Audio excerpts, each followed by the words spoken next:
Bom dia, meninos. Eu sou a professora Ávila, né, que vai trabalhar química com vocês durante o ano.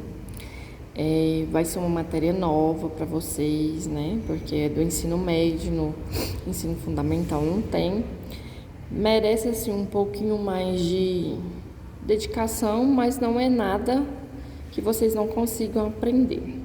Então, assim, eu vou trabalhar com esse texto, eu coloquei um pedaço dele na atividade para vocês responderem, é bem tranquilo. Então, aqui o texto fala assim: por que estudar química, né? A química contribui para a melhora da qualidade de vida das pessoas se souber usá-la corretamente. No futuro, depende de como vamos usar o conhecimento químico. Então, por exemplo, desde quando você vai tomar um banho, né, que você usa um sabonete, que você usa um shampoo, ali a química está presente.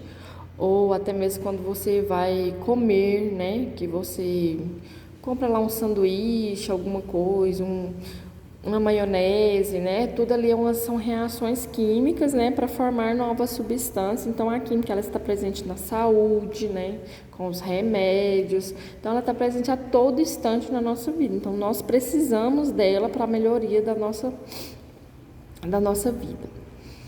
Ela se relaciona com outras ciências, né, nesses exemplos que eu coloquei para vocês. Por exemplo, na ciência ambiental, ela relaciona com a ecologia, a poluição. Na botânica, ela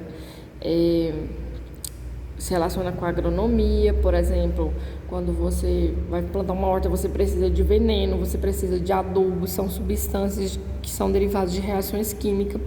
Na biologia, anatomia. Na medicina, na questão de farmácias, né, de remédios. Na física quântica, física nuclear. Na astronomia, composição das galáxias. Na geografia, composição das estruturas de regiões. Então, o que é química? Química é uma ciência experimental que estuda a estrutura, composição e transformação da matéria. Mas o que é matéria? É tudo aquilo que tem massa e ocupa um lugar num espaço. E a matéria ela pode ser delimitada, neste caso será chamado corpo. E se um corpo possui finalidade específica, teremos então um objeto. Então, um exemplo: a madeira, o vidro, o ferro são matérias. Mas quando você vai lá e corta, né, pedaços de madeira, caco de vidro, uma barra de ferro, aí ele passa a ser corpo. Agora, quando você já constrói algo que tem finalidade, por exemplo, com a madeira você constrói uma cadeira, aí ela já vira um objeto. Então, é matéria, quando ela está lá, matéria-prima mesmo, né? Passa a ser corpo quando você já delimita pedaços dela. E passa a ser objeto quando você já tem uma finalidade para aquilo que foi construído. Vou virar a página aqui. Então, toda a matéria é constituída por partículas minúsculas. E essas partículas, né, a menor partícula do universo, a gente chama elas de átomos, que tem esse formato aqui, ó, como se fosse anéis em volta de um núcleo. Os átomos, ele tem duas partes fundamentais. O núcleo, que é essa parte, esse miolinho aqui, chama de núcleo, e a eletrosfera, que são esses anéis aqui em volta. Então, aqui vocês podem ver que no núcleo tem umas partículas, né? E nos anéis tem outras partículas, como se fossem umas bolinhas. Essas bolinhas, elas são divididas em três. A que fica aqui no núcleo, né? A gente chama ela de prótons. E junto com a do núcleo também tem os nêutrons. Por quê? Depois, mais na frente, a gente vai ver que cargas de mesmos sinais, elas tendem a se repelir. Então, esses nêutrons, eles servem para neutralizar os prótons, para que não haja choque entre essas partículas. E a que fica aqui na eletrosfera, nesses anéis, elas são chamadas de elétrons. Então, no núcleo do átomo são encontrados prótons e nêutrons, e na eletrosfera, que aqui nos anéis, são chamados de elétrons. Aí, estudos permitem determinar a característica física das partículas atômicas fundamentais, tais como cargas elétricas relativas e massas relativas que podem ser observadas. Então, o que a gente observou aqui, né? Que no núcleo fica os prótons, eles são chamados de carga positiva. Então, os prótons são representados por um sinal positivo.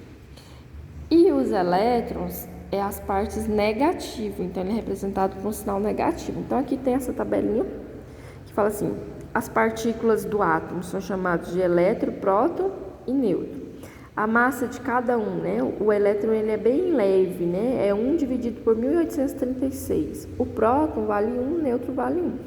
A carga relativa do elétron é sempre negativa, então sinal negativo.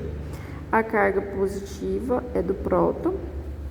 E o nêutron ele é zero porque não tem carga. A massa do elétron é desprezível e não podemos afirmar que o mesmo não tem massa. Então, o elétron ele é 1836 vezes menor do que a massa do próton. Os átomos, por sua vez, reúnem-se em grupos, denominados moléculas. No caso da substância água, né? Por exemplo, vocês conhecem pelas propagandas de televisão. Aqui é H2O. Essa aqui forma a molécula da água. Então, todos os átomos, né, geralmente formam as moléculas.